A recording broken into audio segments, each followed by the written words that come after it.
Hello everyone, নতুন আরেকটি ভিডিওতে স্বাগতম। আগের ভিডিওটারই কন্টিনিউ, যে আসলে যেহেতু ভিডিওটা খুব বড় হয়ে যাচ্ছিল এজন্য আমরা ভিডিওটাকে শর্ট করে কাট করে দিয়েছি। সো আগের ভিডিওটা আমরা দেখিয়েছিলাম যে জেনারেল রুলস ফর নেমিং এর তিনটা নিয়ম আমরা দেখিয়েছি, কিন্তু এখন আমরা বাকি নিয়মগুলো শেখার চেষ্টা করব। তাহলে চতুর্থ নিয়মটা কি? সো প্রথমের তিনটা নিয়মগুলোকে আমরা যদি বলে দিই, একটা একদম সহজে একটু বলে নেই। যে প্রথমে আমাদেরকে খুঁজে বের করতে হবে সর্বোচ্চ কার্বনের সংখ্যা, মানে চেইনটার সর্বোচ্চ কয়টা কার্বন আছে সেটা খুঁজে বের করতে হবে। দ্বিতীয় নম্বরে খুঁজে বের করতে হবে যে আমাদের কয়টা সাবস্টিটিউয়েন্ট আছে। তৃতীয় নম্বরে খুঁজে বের করতে হবে, অথবা তৃতীয় নম্বরে আমাদেরকে নাম্বারিং করতে হবে, কার্বনের নাম্বারিং। সো সেই নাম্বারিংটাও আমরা আগের ভিডিওতে দেখিয়েছি। সো এখন আমরা দেখব যে if the same substituents occurs more than once. আমরা যেহেতু সাবস্টিটিউয়েন্ট খুঁজে বের করেছি 2 নম্বর নিয়মে, তাহলে সেখানে আমরা কি ধরনের সাবস্টিটিউয়েন্ট আছে কি সেগুলো আমরা জানতে পারবো। সো যদি আমাদের একই ধরনের সাবস্টিটিউয়েন্ট একের অধিক থাকে, 2বার 3বার 4বার এরকম বিভিন্ন সংখ্যক বার হতে পারে। সো এইখানে আমরা দেখতে পাচ্ছি কি, এই যে আমাদের সাবস্টিটিউয়েন্ট আছে, এইটা একটা সাবস্টিটিউয়েন্ট, এই যে আর একটা সাবস্টিটিউয়েন্ট। সো এই দুইটা সাবস্টিটিউয়েন্ট কি একই রকমের? হ্যাঁ, আমরা এখানে দেখতে পাচ্ছি যে এই সাবস্টিটিউয়েন্ট দুইটা একই রকমের। তাহলে সেক্ষেত্রে আমরা এই সাবস্টিটিউয়েন্টও যেহেতু আমরা বলেছি if the same substituent occurs more than once, যদি একের অধিক মানে 2বার বা 3বার 4বার এরকম বেশি সংখ্যক বারে উপস্থিত থাকে কোনো একটা যৌগে, তাহলে সেই ক্ষেত্রে এই যে সাফিক্স সরি এই যে সাবস্টিটিউয়েন্টের পজিশন মেনশন করে তাদের যে সংখ্যা, সেই সংখ্যামূলক একটা শব্দ আমরা প্রিফিক্স হিসেবে ব্যবহার করব। যেমন এটা একটা মিথাইল গ্রুপ বা মিথাইল রেডিকাল। সো এই যে মিথাইল গ্রুপ অথবা সাবস্টিটিউয়েন্ট বা সাইড চেইন মিথাইল, তাহলে দুইটা মিথাইল আমার এই কম্পাউন্ডের মধ্যে আছে। সো তাহলে আমরা এখন এই কম্পাউন্ডটার নাম করতে গেলে সেক্ষেত্রে আমরা দুইটা মিথাইলের পজিশন কোথায় কোথায় আছে সেটা আমরা আগে মেনশন করব। এই যে আমরা অলরেডি নাম্বারিং করেছিলাম, আমাদের প্যারেন্ট চেইন ছিল এইরকম করে গিয়ে এই এই তাহলে এই যদি ডিরেকশন হয়, তাহলে আমরা এই কম্পাউন্ডের নামকরণটা কিভাবে করতে পারি? এইটা একটা সাবস্টিটিউয়েন্ট, এটা একটা সাবস্টিটিউয়েন্ট, তাহলে দুইটা মিথাইল সাবস্টিটিউয়েন্ট আছে, তার মানে আমরা এখন এই মিথাইলের পজিশন গুলো মেনশন করি 1 2 3। তাহলে 3 নম্বরে একটা মিথাইল, আর এখানে পাচ্ছি কত, 4 5 6, তাহলে 6 নম্বরে একটা মিথাইল। তাহলে আমরা এইটার নামটা লিখবো 3 6 ডাই মিথাইল। 3 6, 3-এর পরে একটা কমা দিব, 6-এর পরে এখন একটা হাইপেন দিব, 3 6 হাইপেন ডাই মিথাইল। তাহলে মিথাইল আছে দুইটাই, দুইটাই মিথাইল গ্রুপ থাকার কারণে আমরা এখানে এই নামের পিছনে আমরা এই রকম করে ডাই ট্রাই টেট্রা পেন্টা হেক্সা এরকম করে এই সংখ্যাবাচক নাম্বার গুলো ব্যবহার করে দিব প্রিফিক্স হিসেবে। মানে ওই যে মিথাইল কয়টা মিথাইল আছে তার আগে সেটা বোঝানোর জন্য, যদি দুইটা থাকে ডাই বলবো, যদি তিনটা থাকে তাহলে ট্রাই বলবো, চারটা থাকলে টেট্রা বলবো। তাহলে ডাই মিথাইল, এখন আমাদের এই যে কম্পাউন্ড প্যারেন্ট চেইন যেটা ছিল 9টা কার্বন, যে কারণে আমরা এটাকে নন এন কম্পাউন্ড হিসেবে বলেছি। সো তাহলে আমরা এখানে বলতে পারি এই কম্পাউন্ডের নাম হবে 3 6 ডাই মিথাইল নন এন। সো আমরা একটু এবারে ম্যাচ করে দেখাই যে আসলে আমাদের এই যে কম্পাউন্ডের কথা বলেছি 3 6 ডাই মিথাইল নন এন, এটা হয় কিনা। সো আমরা এই যে নাম্বারিং যা যা করেছিলাম, সো 3 6 ডাই মিথাইল নন এন, আমি যা বলেছি এই কম্পাউন্ডের নাম কিন্তু 3 6 ডাইমিথাইল ননেন হলো, কারণ এই 3 নাম্বার পজিশনে একটা মিথাইল, এই 3 নাম্বার পজিশনে সরি 6 নাম্বার পজিশনে আর একটা মিথাইল। সো এই কারণে আমরা একটা নাম বলেছি 3 6 ডাইমিথাইল ননেন। এরপরে ফার্দার নিয়ম কি আছে? If there are 2 or more different substituents, মানে যদি একের অধিক ভিন্ন ধরনের সাবস্টিটিউয়েন্ট থাকে, হুম, ভিন্ন ধরনের সাবস্টিটিউয়েন্ট। সো আমরা যদি এখন এখানে দেখি এই কম্পাউন্ডের ক্ষেত্রে যদি দেখি যে আসলে আমাদের আমাদের প্যারেন্ট চেইন ছিল এই যে কম্পাউন্ড, এই হলো প্যারেন্ট চেইন, এবং সাবস্টিটিউয়েন্ট হলো এইখানে একটা আর এইখানে আরেকটা। তাহলে এই দুইটা সাবস্টিটিউয়েন্ট যদি হয়, তাহলে এইটা একটা মিথাইল সাবস্টিটিউয়েন্ট, এটা একটা ইথাইল সাবস্টিটিউয়েন্ট। তাহলে এই যে দুইটা ভিন্ন প্রতিস্থাপক, তো এই দুইটা ভিন্ন সাবস্টিটিউয়েন্টের ক্ষেত্রে আমরা তাহলে নামকরণটা কিভাবে করব? তো এই নামকরণ করার ক্ষেত্রে আমাদেরকে একটু অ্যালফাবেটিক অর্ডারটা মেনশন করতে হবে বা মেইনটেইন করতে হবে আসলে। যে অ্যালফাবেটিক অর্ডার মানে কি, আমরা ইংলিশ ক্যারেক্টার যদি বলি A B C D E F G এরকম করে করে প্রথমে আসে এ, তারপরে আসে বি, তারপরে আসে সি। তার মানে এই যে অ্যালফাবেটিক অর্ডার। এখন এই যে একটা সাবস্টিটিউয়েন্ট, একটা হলো মিথাইল আর একটা হলো ইথাইল, তাহলে এই যে সাবস্টিটিউয়েন্ট গুলোর নাম আমরা যদি লিখতে চাই তাহলে ইথাইলের ই প্রথমে আসে আর মিথাইলের এমটা একটু পরে আসে। যে কারণে আমরা এই সাবস্টিটিউয়েন্টের নামটা লিখতে গেলে ইথাইল মিথাইল এইভাবে লিখবো। তবে যেহেতু এই যে ইথাইল এবং মিথাইল এরা এই কম্পাউন্ডের বিভিন্ন জায়গায় হতে পারে, সে কারণে আমাদেরকে নাম্বার, এই যে সাবস্টিটিউয়েন্টের পজিশনের নাম্বারটা, যেমন আগের কম্পাউন্ডে আমরা বলেছিলাম 3,6-ডাইমিথাইল, আগের নিয়মটায় 3,6-ডাইমিথাইল। সো এখন এখন আমরা সেই একইভাবে নাম্বারিং করে এইটা দেখলাম এর পজিশন হলো 3 নাম্বার, এটার পজিশন হলো 6 নাম্বার, তাহলে এটা 6 আর এটা হলো 3। সো এখন আমরা কিভাবে বলবো, 6 ইথাইল, মানে 6 ইথাইল, এরপরে আবার লিখবো 3 মিথাইল। কারণ ইথাইল লিখতে ই লাগে, সেই ইটা প্রথমে আসে, মিথাইল লিখতে এম লাগে, এমটা পরবর্তীতে আসে। সো আমরা ইথাইল এর সাবস্টিটিউয়েন্টটাকে প্রথমে বলে তারপরে মিথাইলের সাবস্টিটিউয়েন্টের ইনক্লুডিং দ্য পজিশন, মানে তাদের অবস্থানটা কোথায় আছে, কয় নম্বর কার্বনের সাথে যুক্ত আছে সেইটা মেনশন করে আমরা এই কম্পাউন্ডের নামকরণ করব। তাহলে এটার নামটা কেমন হবে, 6 ইথাইল 3 মিথাইল, দেন কয়টা কার্বন প্যারেন্ট চেইন আছে, 1 2 3 4 5 6 7 8 9, তাহলে 6 ইথাইল 3 মিথাইল নন। এই হলো আমাদের কম্পাউন্ড। সো আমরা এখন একটু ম্যাচ করে দেখাই যে আসলে আমি যে এখানে যা কাউন্ট করলাম, সো এই যে যেভাবে নাম্বারিং করেছি সেই একই নাম্বারিং করলাম, তাহলে 6 ইথাইল 3 মিথাইল নন। এই হলো আমাদের এই কম্পাউন্ডের নাম, যেটা আমি এইমাত্র বললাম। সো এইখানে যে এই নাম্বার গুলো, এর পরে আমরা একটা হাইপেন দিব আমাদের এই যে সাবস্টিটিউয়েন্টের নামের আগে, তারপরে আবার আর একটা হাইপেন, তারপরে নাম, নাম্বার, তারপরে হাইপেন, তারপরে। কিন্তু এই যে আমার সাবস্টিটিউয়েন্টের নাম লেখা হয়ে গেলেও কিন্তু এদের মাঝে কোনো রকমের কোনো স্পেস আমরা দিব না, কোনো স্পেস নেই, হয় হাইফেন অথবা কখনো কমা। যেমন আগের ভিডিওতে আমরা দেখিয়েছি যে এখানে একটা কমা দিয়েছিলাম, এই যে 3,6 ডাইমিথাইল ননেন। সো 3,6 ডাইমিথাইল ননেন, এই যে এইখানে আমরা কমা দিয়েছি, কিন্তু কোনো স্পেস এর ভিতরে নেই, কোনো গ্যাপ নেই। সো এই যে অর্গানিকের নামকরণ করতে গেলে আমরা এরকম ভাবেই করব, যে এই যে কম্পাউন্ড হাইড্রোকার্বনের ক্ষেত্রে বিশেষ করে আমরা যে নিয়মগুলো শিখছি এর ভিতরে কোনো স্পেস দেওয়া যাবে না। এরপরে আছে কি, if the chains of equal length are competing for selections as the parent chain. মানে যদি কোনো একটা কম্পাউন্ডের ক্ষেত্রে আমরা এই যে দেখছি, যদি কম্পাউন্ডের ক্ষেত্রে এমন একটা অবস্থা হয় যেখানে প্যারেন্ট চেইন নিয়েই আমরা ঝামেলায় পড়ে গেলাম।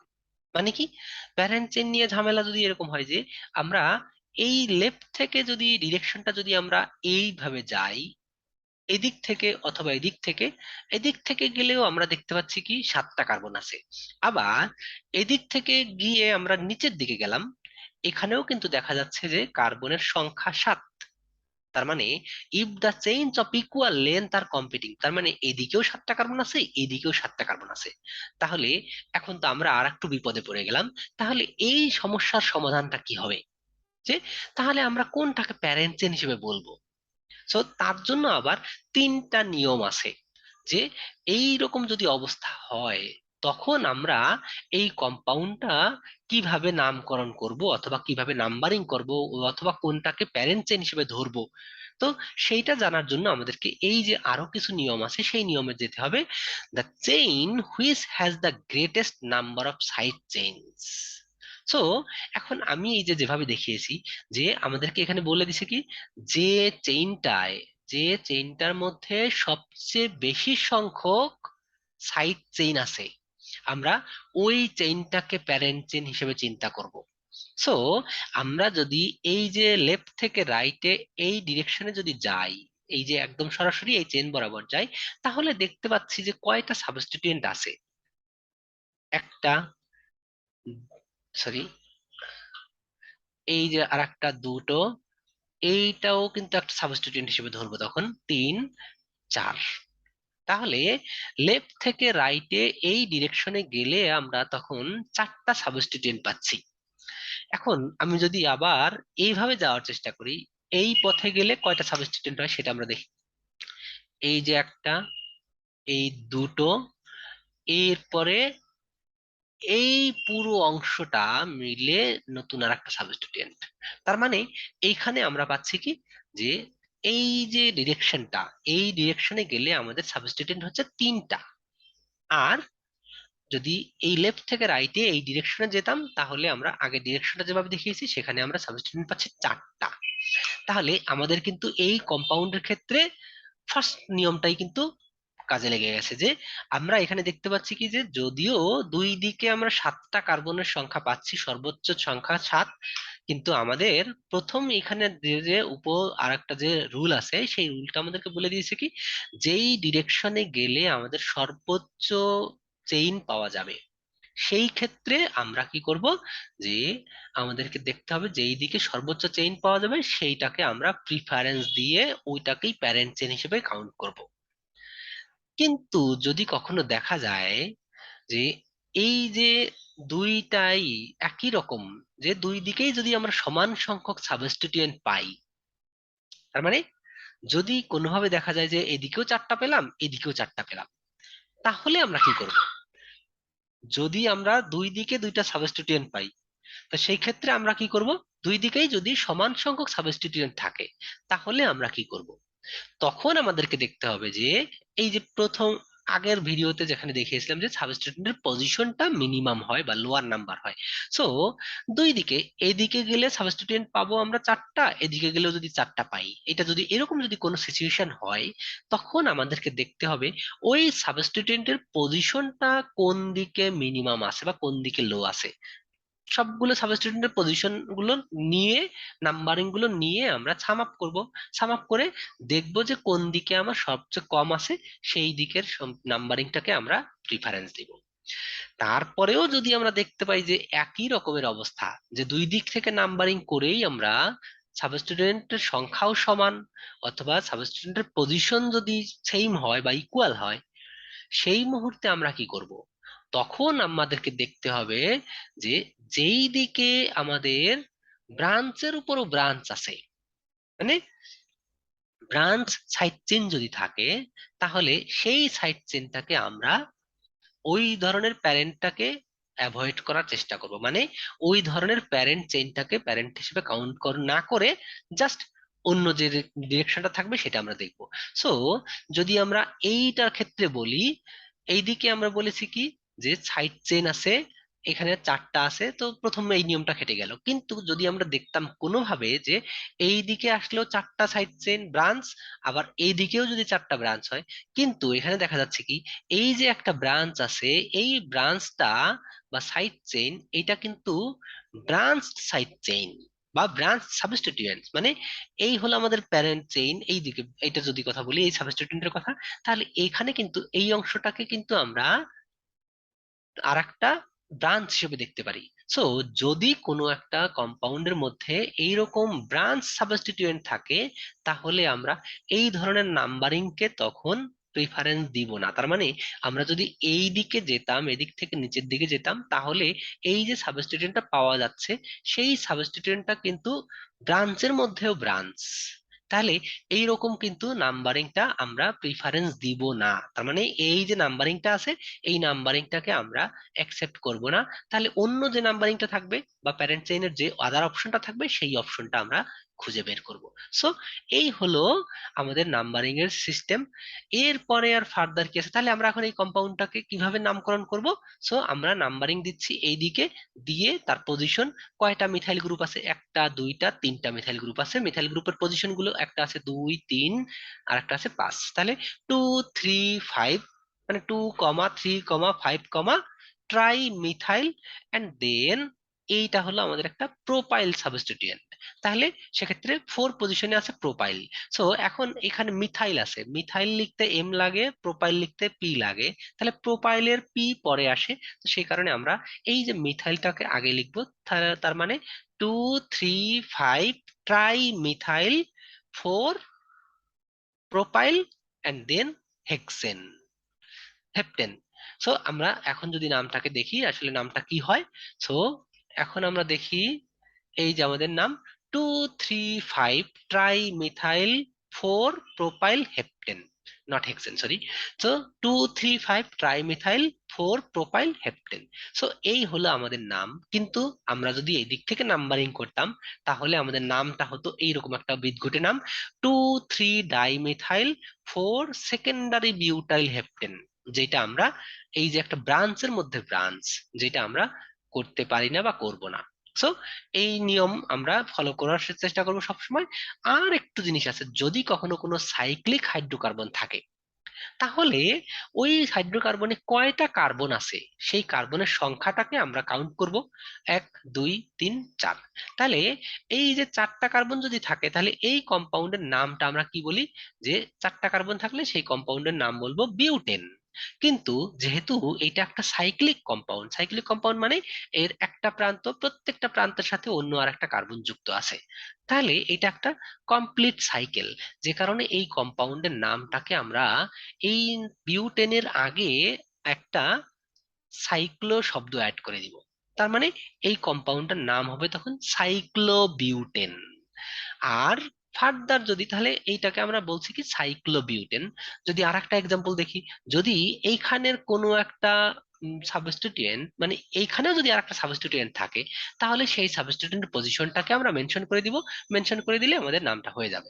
সো এখানে আর একটা এক্সাম্পল দেখি, এই যে একটা মলিকুল আছে, এই মলিকুলটা 3টা কার্বন নিয়ে একটা সাইক্লিক রিং হয়েছে। তাহলে 3টা কার্বনের যে কম্পাউন্ড সেটাকে যদি আমরা সাইক্লিক হিসেবে চিন্তা করি, 3টা কার্বন থাকলে হয় প্রোপেন। তো যেহেতু 3টা কার্বন নিয়ে একটা রিং হয়েছে বা সাইকেল হয়েছে, তো সেই কারণে আমরা এটা বলবো থ্রি, সরি, মানে সাইক্লোপ্রোপেন। তো সাইক্লোপ্রোপেনের এখন এই যে একটা সাবস্টিটিউয়েন্ট আছে মিথাইল, তাহলে আমরা এটাকে এইভাবে নামকরণ করতে পারি মিথাইল সাইক্লোপ্রোপেন। সো এই হলো আমাদের এই যে মিথাইল সাইক্লোপ্রোপেন। তাহলে এটার নামটাকে আমরা মিথাইল সাইক্লোপ্রোপেন বলছি আর এটার নাম বলছি সাইক্লোবিউটেন। সো এই হলো আমাদের নিয়ম।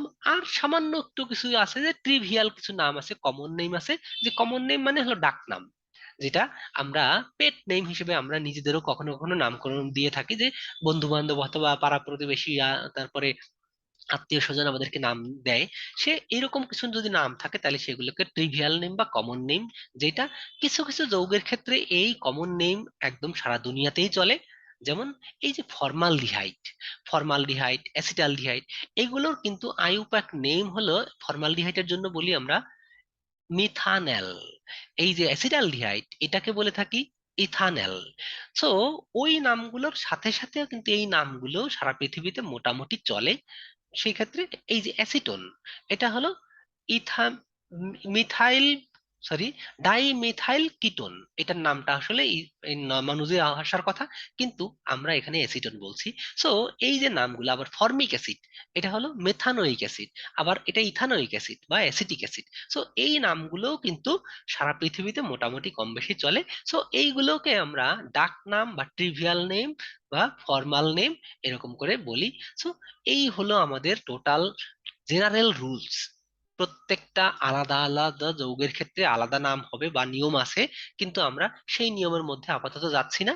জাস্ট এই যে জেনারেল রুলগুলো বা সাধারণ নিয়মগুলো আমরা এখানে বললাম, যে এই নিয়মগুলো প্রত্যেকে কিন্তু ভালো করে প্র্যাকটিস করবে। প্র্যাকটিস করলে তাহলে এই নামগুলো লিখতে পারবে ঠিক মতো, এবং ঠিক মতো লেখার জন্য আমাদেরকে নিয়মগুলো কিন্তু ভালো করে মনে রাখতে হবে এবং বেশি করে প্র্যাকটিস করতে হবে। সো এই হলো আজকের ভিডিও। যদি ভিডিওটি ভালো লেগে থাকে তাহলে ভিডিওটি সাবস্ক্রাইব করে বা চ্যানেলটি সাবস্ক্রাইব করে পাশে থাকুন, এবং ভিডিওটি অন্য মানুষদেরকে শেয়ার করে দেখার সুযোগ দিন, যাতে বাংলা ভাষাভাষী যারা ইংলিশে দুর্বল তারা যেন এই ভিডিওগুলো দেখে এই যে যৌগ যৌগের নামকরণের নিয়মগুলি খুব সুন্দরভাবে শিখতে পারে। সো ধন্যবাদ সকলকে।